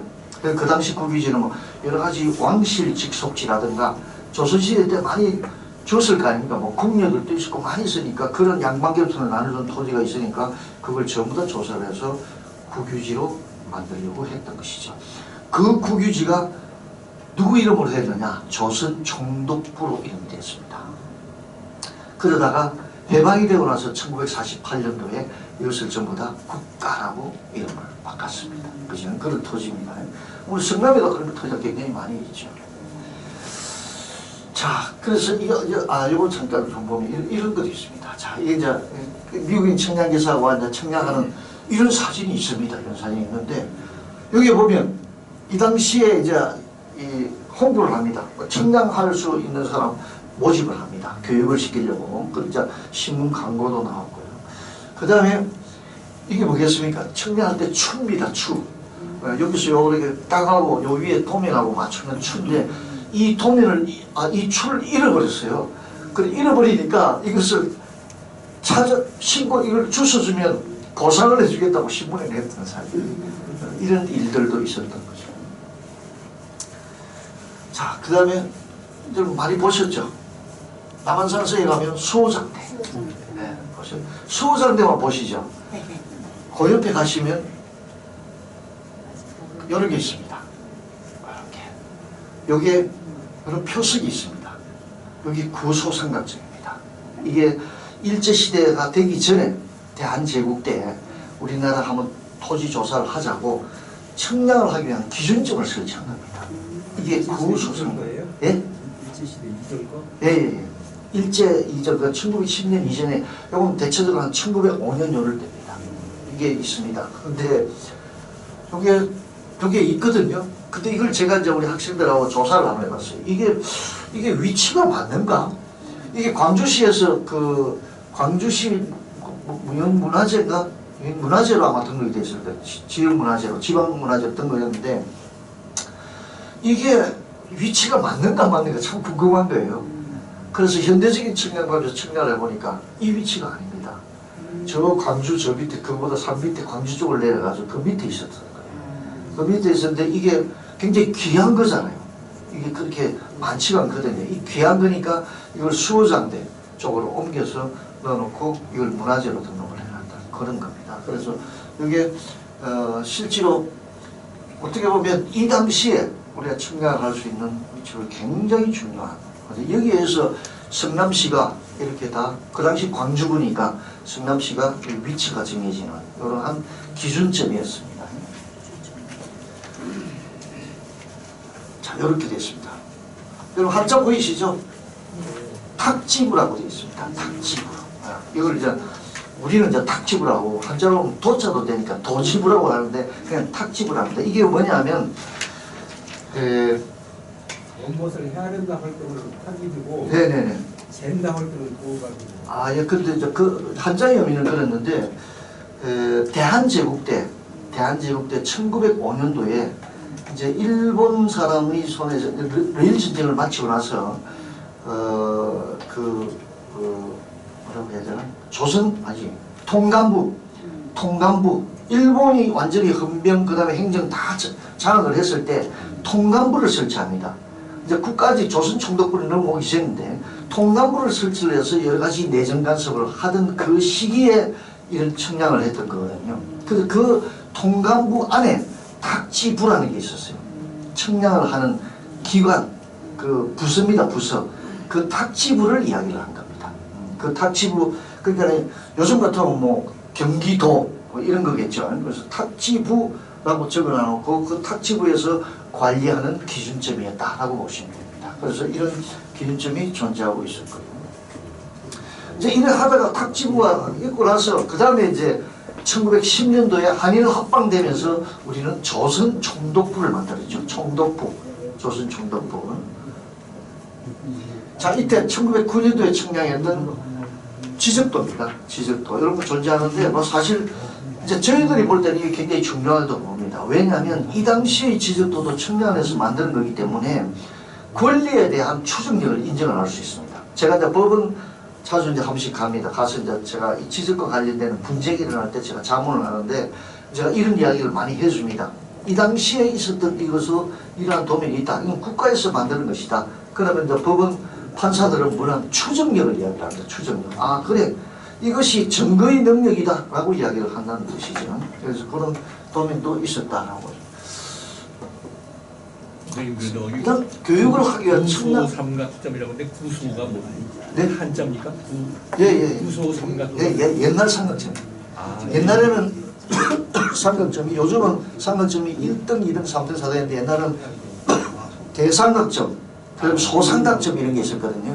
그래서 소삼각점인데 우리가 이야기하는 1, 2, 3, 4의 그게 아니고 옛날에 대한제국 때 만들었던 대삼각점, 그 다음에 소삼각점. 그래서 이걸 사용도 안 하니까 이게 이제 그냥 명물이죠. 뭐 그냥 구소삼각점이라고 이렇게. 정식적인 명칭이라고 보지는 않습니다.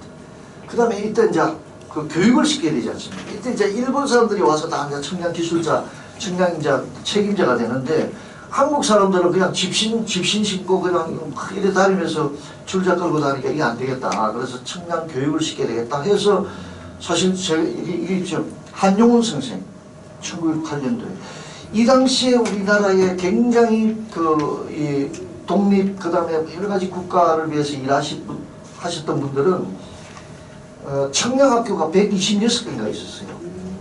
그 당시에 전국에. 왜 그리 있었느냐. 다른 이야기를 다 제껴놓고 많은 분들이 일본 사람에 의해서 우리나라의 토지를 빼앗긴다고 생각했습니다. 빼앗긴다고. 그래서 우리 한국 조선인이 청량을 할 줄 알아야 된다. 청량을 할 줄 알아야 된다. 그리고 일본이 우리나라 와서 토지를 빼앗는 여러 가지 형태가 있었거든요. 그 기록에 보면 여러 가지 있었는데 그걸 안 빼앗기려고 하면 내가 청량을 알아야 된다. 이렇게 해서 교육을 시키는데 120개 정도 학교가 서울을 중심으로 해서 경기도 학교가 다 있었다는 거예요. 그 당시 학교 중에 대표적인 게 수지청량학교, 종로구에 있었다고 합니다. 그 다음에 영동청량학교, 그런 거, 안동건시 종교에서 만들었다잖아요. 이런 것들이 이제 옛날에 양반계급층들 이런 분들이 이거 해야 된다. 이래가지고 교육을 시켰다고. 만약 한용운 선생님도 마찬가지. 이렇게 교육을 시켰다. 우리나라 이 역사입니다. 이게 이제 우리가 그냥 뭐 토지 등록하고 요즘 토지 사고 팔고 이런 다 아시지만 보면 이게 역사가 있구나 하는 거죠. 자, 그 다음에 일제시대 때 토지 임야 조사 사업. 제가 조금 시간이 없다 보니까 좀 빠르게 좀 진행을 합니다. 이러한 일제조사, 임야조사 사업을 했는 배경을 보면요.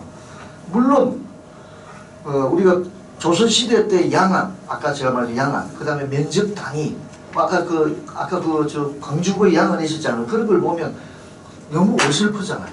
그런데 한편 생각하면 그 당시에는 그거밖에 있을 수밖에 없는 거죠. 그런데 실제로 일본 사람들이 와서 딱 보니까 이거 가지고는 안 되겠다. 그래서 앞으로 이 조선을 우리가 침략해서 지배를 하려고 하면 어떻게 해야 될 것인지 거기에 제일 목적이 토지조사 사업입니다. 토지조사. 그래서 먼저 토지조사 사업을 합니다. 토지조사 사업을 할 때 제일 먼저 조사하는 것이 토지의 비옥도가 있는 것, 가치가 있는 것. 그러니까 논밭이겠죠. 논밭을 중심으로 해서 조사를 했습니다. 논밭을. 근데 그래서 토지라는 게 이런 거 있죠. 한강, 낙동강.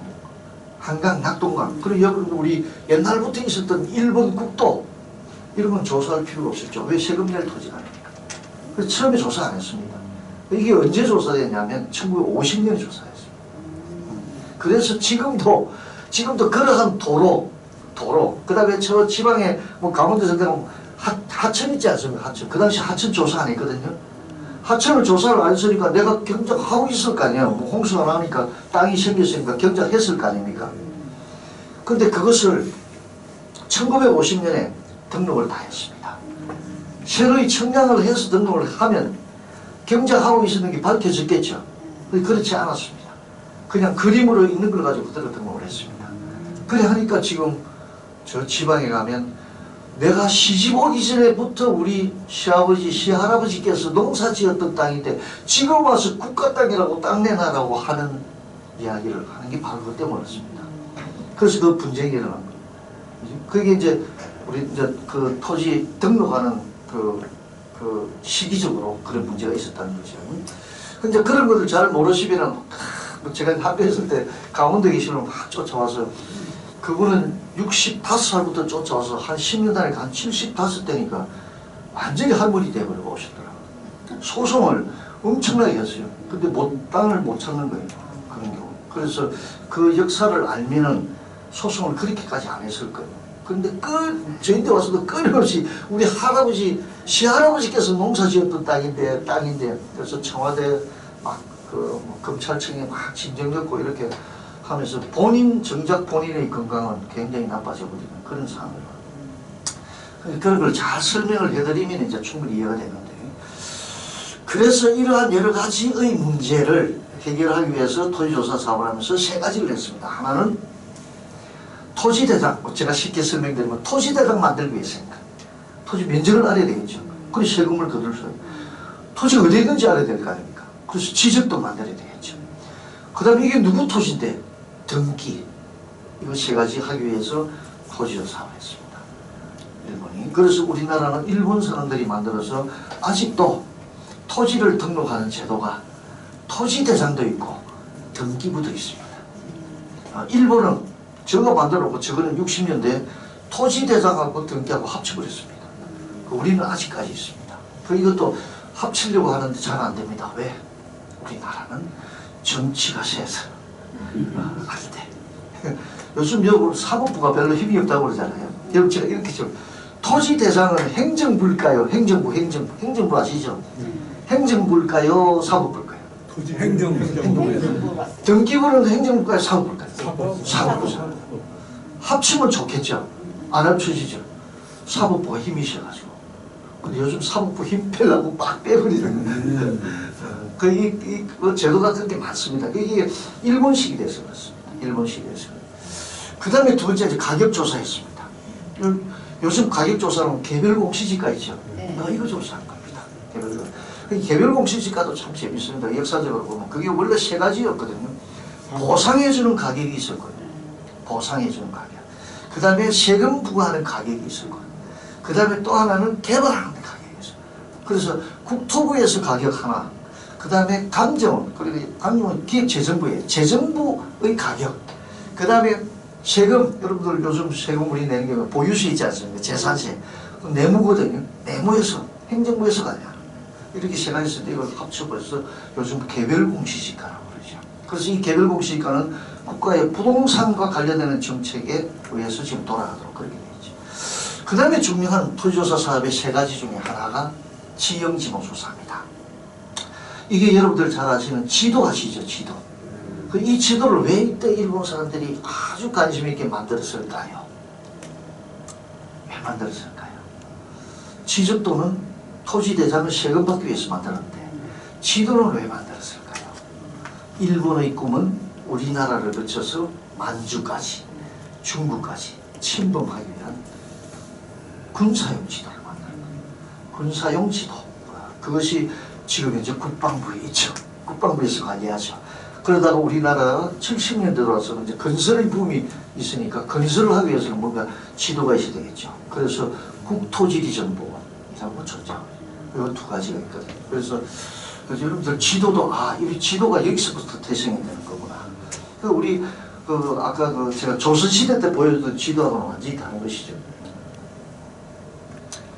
자 이게 일제시대 때 일본 사람들이 우리나라 이 한번 보십시오. 이게 이제 우리 조선인이잖아요. 조선인은 표나잖아요. 표가 나잖아요. 그 때깔이 나는 사람, 일본 사람이에요. 때깔 모사이에요. 이런 사람, 이런 사람은 때깔이 나는 거예요. 이런 사람은 조상이야. 그 우리 조선인은 척부야, 척부. 그 기계는 메고 다니고 말뚝이나 받고 이런 조선. 그 청량 준비하는 사진입니다. 이게 일제시대 때. 제가 이런 거 보고 지금 생각하니까 우리가 일본 사람들이 들어와서 우리나라에 이런 제도를 만들어서 굉장히 우리나라도 부동산 정책에서 발전을 많이 했다라고 하면서도 한편으로는 부글부글 끓죠. 우리도 할 수 있었는데 왜 우리가 일본의 의존이 되었을까? 이런 생각도 들고 나라 빼앗긴 어떤 서름이랄까? 이런 부분이 아직 있습니다. 그런데 저보다 훨씬 후배들은 제가 그거하고 전혀 관계없죠. 전혀 관계없는 것이죠. 자, 농지 경계하게 합니다. 자, 이렇게 해서 이런 보시면 이분들은 굉장히 좀 서민 같죠? 이분들은 뭐 같습니까? 양반 같죠? 지주입니다. 지주인데 제가 표현해봐요. 이게 누가 조사하는 사람이잖아요. 청량 조사하는 사람이에요. 요 사람은 양반이고 땅 지주고 요 사람은 뭐 하는 사람이냐면 이장입니다. 이장. 저 사람이 이 땅이 자기 땅이라고 하는데 이장 맞습니까? 안 맞습니까? 물어보는 거예요. 이걸 지주총대라고 해서 이 사람 파워가 굉장히 세입니다. 그래서 우리는 오랫동안 이장이 굉장히 힘이 많았잖아요. 힘이 컸잖아요. 요즘 굉장히 통장도 힘이 크잖아요. 그죠? 옛날 우리가 와 이장질했다. 저도 옛날 어릴 때 많이 들었거든요. 시골 가면 이장질했다. 이게 바로 갑질하는 이장질이에요. 굉장히 이장이에요. 이 사람이 이야기하면 다 말뚝 박아줍니다. 자, 두 번째. 자, 여기 이제 묘지. 이 당시만 들어도 묘지라는 게 굉장히 중요하잖아요. 우리는. 그래서 어른들이 와가지고 이 묘지를 청량을 딱 해보니까 묘등 복판으로 딱 경계가 지나가거든. 분쟁기는 할까 아니랄까. 그러면 요즘 같은 경우 왜 나무 땅에 묘지를 썼으면 되는데 옛날에는 나무 땅이 뭡니까? 중요한 것은 좋은 땅에 묘지를 쓰는 거니까. 그지? 이게 우리 묘지 문화였거든. 이런 것들이 토지 등하고 관련이 있는 거예요. 지금도 묘지 분쟁이 일어나는 이유가 이런 것 때문에 그렇습니다. 자, 그 다음에 이게 이제 경계 분쟁이라서 이게 묘지잖아요. 묘지 분쟁이라서 이제 해결하는 거예요. 이게 경계 분쟁조사. 분쟁조사는 뭐냐면 토지 소유자, 경작자가 와가지고 진술하는 겁니다. 이런 사실들. 봉국사 가보셨죠? 봉국사. 네, 이게 이제 성남의 봉국사입니다. 그러니까 토지대장.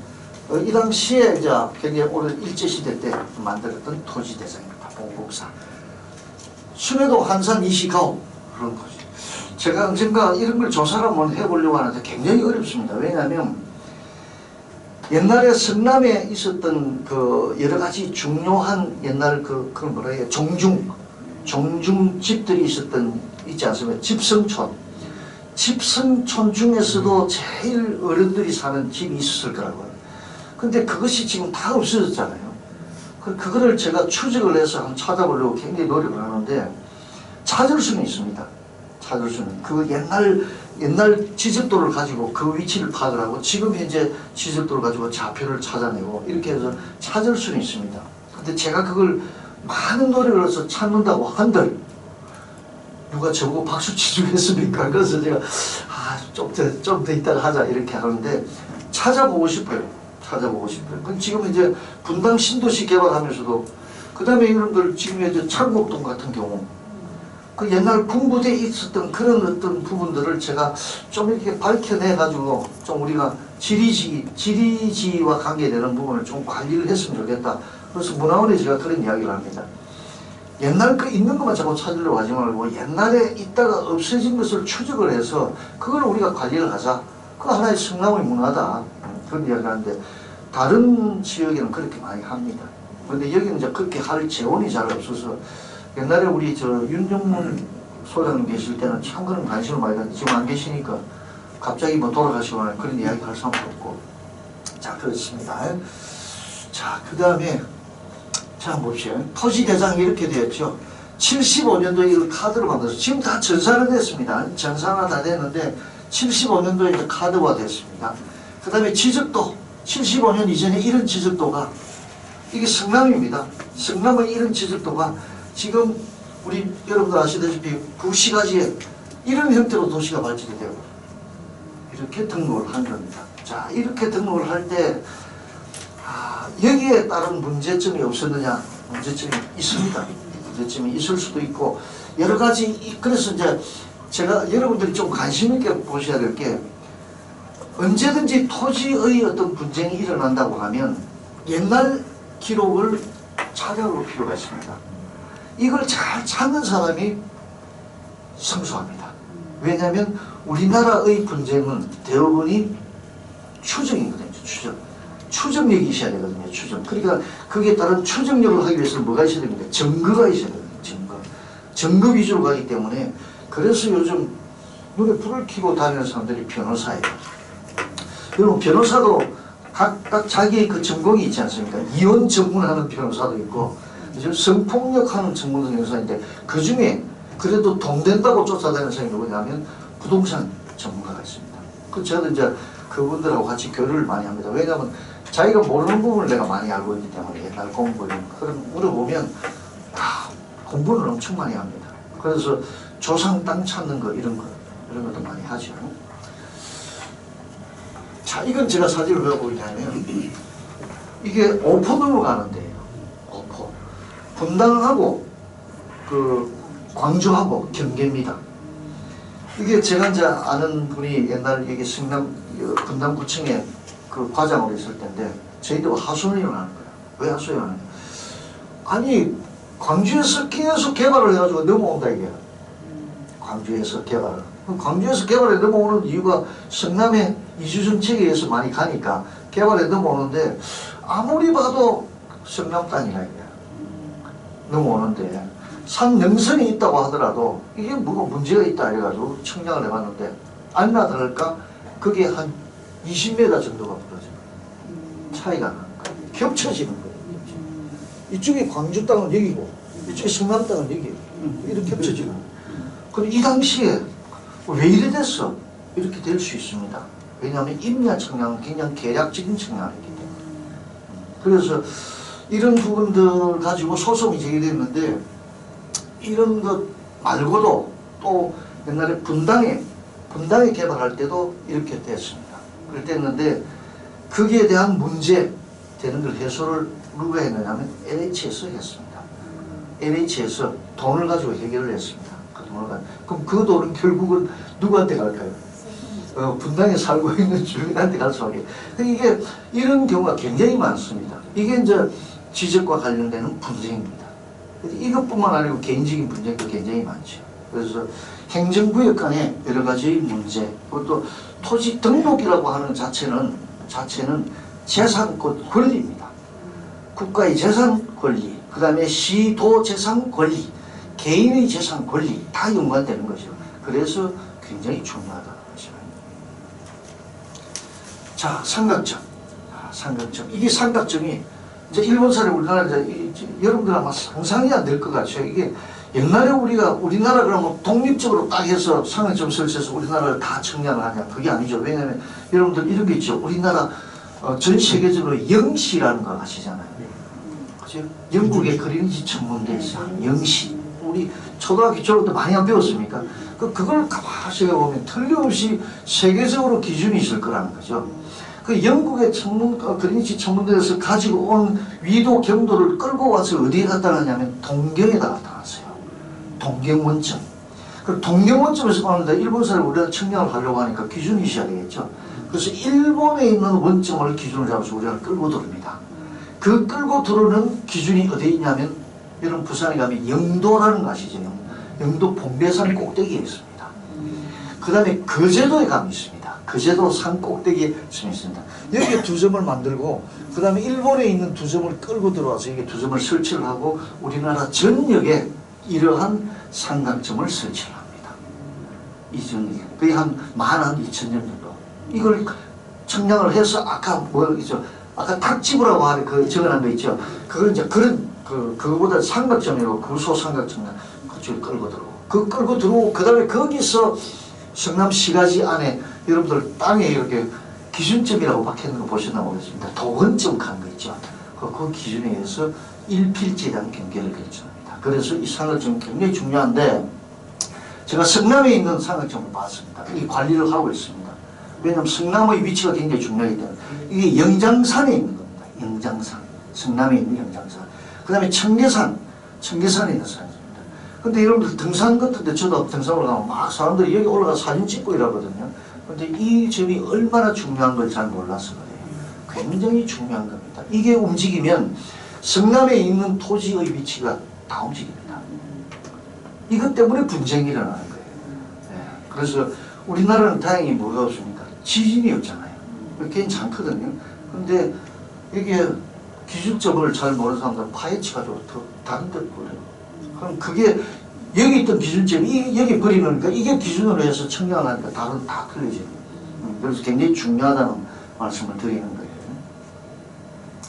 자, 이거 이 기준점을 설치하기 위해서 아주 정확하게 전국에 있는 한 15개 기선을 만듭니다. 제가 이것도 같이 연구를 해서 발표를 했는데 여러분들 혹시 간성이라는 데 아시죠? 강원도 요즘 고성이라고 하지 않습니까? 그걸 간성이라고 하는데 이걸 간성기선이라고 해요. 거기에 설치되어 있는 기선인데 여기 지금 보시면 요 점이 있습니다. 요 점이 하도 세월이 오래되니까 논바닥에 있는 걸 전부 다 밑에 묻어버렸어요. 근데 이걸 한번 찾아보자. 그 고성군에서 저희들 의뢰가 왔어요. 이걸 교수님 찾고 하는데 측량을 해서 한번 찾아봅시다. 오케이. 그래서 이제 이걸 측량을 해서 찾아가지고 뭘 하려고 했냐면 문화재로 등록하려고 했습니다.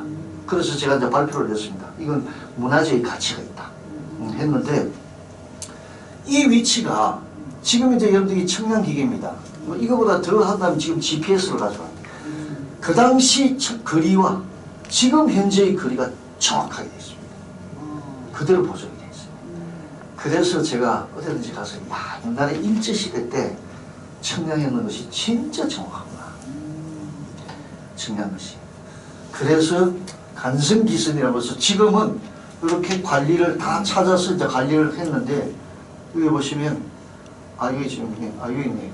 간성기선 동단점이라고 해서 이렇게 표지판이 있습니다. 혹시 고성에 가시면 한번 보시기 바랍니다. 여기 이런 것이 있고요. 이제 이런 이제 측량과 관련해서 문화재가 지금 현재 여기 수원에 있는 지리원에 여기 수준 원점 그 다음에 여기 이제 대산로점 갈산에 있는 겁니다. 서울에 이렇게 문화재로 관리를 하고 있습니다. 그 다음에 나주에 있는 영산포 기선, 아까 제가 고성에 있는 기선과 같이 영산포 나주에도 이런 기선이 있었거든요. 그래서 그것도 발굴을 했습니다. 그래서 찾아서 하나의 문화재로 등록하고. 제가 이걸 왜 말씀을 드리냐면 우리 여러분들 다 성남 시민이시잖아요. 성남시에서도 숨겨져 있는 잘 알지 못하는 이런 부분들이 많이 있습니다. 그래서 이것을 잘 발굴을 해서 성남시 하나의 문화재로 이렇게 등록을 하면 굉장히 좋지 않겠냐는 생각이 듭니다. 그래서 아까 그 탁지부 그 표지 구설하는 점 있죠. 그거를 성남시에서 빡 하니까 죄송하지만 그것은 광주 겁니다. 광주. 광주께서 별로 성남시에서 관심을 안 가져요. 그래서 사실 그런 것들을 우리가 좀 찾은 면이 있을 수도 있는 것 같아요. 그래서 이런 걸 제가 말씀드리기 위해서 하는 겁니다. 여러분 청량 한번 봅시다. 야, 이 지적 청량이 여러분들 시골에 다 또 혹시 땅이 있으면 제가 그걸 비교를 해서 이야기하는데 옛날 청량한 겁니다. 일제시대 때. 여러분 일제시대 청량할 때 자가 죽자를 사용했습니다. 죽자. 이 당시에 그러면 죽자밖에 없었느냐? 배줄자 있었습니다. 배줄자 아시죠? 배로 만드는 배줄자. 배줄자 있었습니다. 자, 그런데 왜 이 당시에 죽자, 이 무거운 죽자를 사용했을까? 기록을 보면 배줄자보다 죽자가 신축량이 적다는 거예요.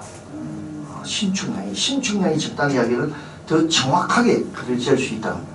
그래서 죽자를 사용을 했던 겁니다. 이건 아까 이제 삼각청량하는 거예요. 이건 이제 평판청량. 옛날에는 그림으로 그렸던 겁니다. 그림으로 다 그렸습니다. 지적도를. 자, 그러니까 여러분들 이제 무슨 여기서 이렇게 생각하실 수 있겠죠. 야, 이 당시 이런 청량을 했는데 지금 와서 보면 이게 오차가 있을까? 맞다 할 수 있을까? 이런 생각 가지시잖아요. 당연히 가지죠. 당연히. 그런데 기술자는 어떻게 해야 되느냐? 그 당시 등록할 때의 경계를 찾아주는 게 기술자다. 이렇게 이야기를 할 수 있습니다. 그래서 저 같은 사람이 끊임없이 과거에 있었던 일들에 대해서 추적을 해서 찾아냅니다. 그리고 후배들한테 가르쳐줍니다. 야, 이 당시에 아무리 다른 데 가서 이야기를 하면 판사 앞에 가서 이야기를 할 때 저쪽에 피고가 와가지고 아니 그 당시 배출자 가지고 청량했는데요 라고 이야기를 하면 판사 앞에 공무원이 가서 내가 증언을 한다고 하면 배출자도 있었지만 그래도 정확하게 하려고 축자를 가지고 사용했습니다 라고 이야기를 한번 해주라. 그럼 판사가 뭔가 느낌이 지지 않겠나. 이게 바로 취지의 역사지 않느냐 이런 이야기를 하는 거죠. 그래서 저도 이제 끊임없이 이런 걸 잘 보고 있습니다. 자, 그러다가 시대가 지나서 80년대 들어오면 청량기계가 컴퓨터가 들어오죠. 컴퓨터가 들어오기 시작합니다. 자, 그 다음에 이게 GPS가 들어옵니다. GPS가. 자, 그 다음에 여기에 이제 드론이 들어옵니다. 자, 이제 마무리를 제가 이렇게 합니다.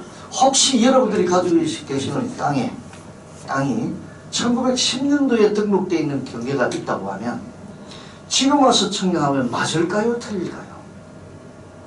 맞으면 처우겠죠. 틀리면 어떻게 할까요? 소송 제기해야 되겠죠. 그래서 제가 소송 제기하지 마시라고. 소송 제기하지 마시라고. 괜히 앞으로 20년, 30년 즐겁게 살 건데 그 조그만 30cm, 20cm 때문에 소송 제기했다가 안 된단 말이에요. 그래서 가능하면 이해를 하자. 저는 그렇게 생각합니다. 왜? 생각을 해보십시오. 벌써 100년이 됐는데 그때 종이에 등록되어 있는 거예요. 지금 이제 드론 가지고 위성 가지고 엑스라이 좌표를 들어갑니다. 절대 안 맞습니다. 그래서 경계는 합의하는 거다. 그래서 저는 지금도 법원에서 소송 제기돼서 법원판사가 저인데 뭐 정인으로 그다음에 저 참고인으로 와둘라 하면 제가 100% 판사를 직접 만나서 화해를 시키십시오 라고 이야기합니다. 물론 3m, 5m 틀어지면 그건 틀림없이 잘못된 거예요. 틀림없이 지금 현재 우리 지력제도는 20cm, 30cm까지는 사오지 말자. 충분히 이해해라. 요 정도는까지 거 뭐 좀 이해하자 있잖아요. 예? 이거 정말 찾으려고 하면 지금 경험이 이렇게 해서 분쟁에서 영등포 분쟁이 있어서 굉장히 고위층에 있는 사람 분쟁이니까 법원판사 저를 불러요. 야, 이거 대책이 없는 거야. 그래서 옛날에 50년, 40년도에 집이 있던 집이니까 영등포 옛날 오래된 집이잖아요. 가만히 보니까 틀림없이 이게 경계가 있는데 요만큼 가지고 싸우는 거예요. 그래서 제가 판사 보고 증거를 찾아보겠습니다. 딱 어떻게 찾느냐. 낙수물 떨어지는 자리 있겠죠. 낙수물 떨어지는 자리 있겠죠. 그럼 경계 어떻게 했겠어요? 그 주가를 찾아서 가니까. 그래서 낙수물 떨어지는 자리를 꽃갱이로 파니까 돌멩이가 보이는 거예요. 낙수물 떨어지는 돌멩이는 어떻게 됐어요? 반질반질합니다. 하나만 있는 게 아닙니다. 왜냐하면 선으로 되어 있기 때문에. 그래서 그걸 찾아내고 이걸 찾아내고 요게 경계입니다. 지적도의 경계는 종이니까 움직일 수 있어요. 지금 이제 GPS로 측량하는 경계는 움직이지 않습니다. 판사님, 제가 이야기하는 요거 증거입니다. 자, 그러면 이 당시에 이렇게도 할 수 있겠죠. 이 사람이 이야기해가지고 야, 내 경계는 여기까지 할게. 너희 집 담장까지 할게. 이렇게 할 수도 있겠죠. 그거는 모르겠고 그건 제가 알 수 없잖아요. 그래서 지금 현재 정말 판사가 판결을 정확하게 공정하게 가려고 하면 이 근거를 가지고 두 사람을 불러서 이게 경계일 것이니까 너희 둘이서 합의해서 하자. 여기서 바로 화해 판결이라고 합니다. 이렇게 이제 판결을 내리고. 그래서 절대 우리가 소송에 함부로 휘말릴 필요 없다. 변호사는 끊임없이 돈벌이를 할 거다. 그죠? 여러분들 현혹시킬 거 아닙니까? 끊임없이 돈벌이를 할 거예요. 그렇지만 나중에 남는 건 하나도 없고 변호사 배만 불리는 거예요. 그래서 가능하면 그렇게 하지 말고 지혜롭게 지적을 이해를 하는 것이 좋겠다. 이런 생각이 듭니다.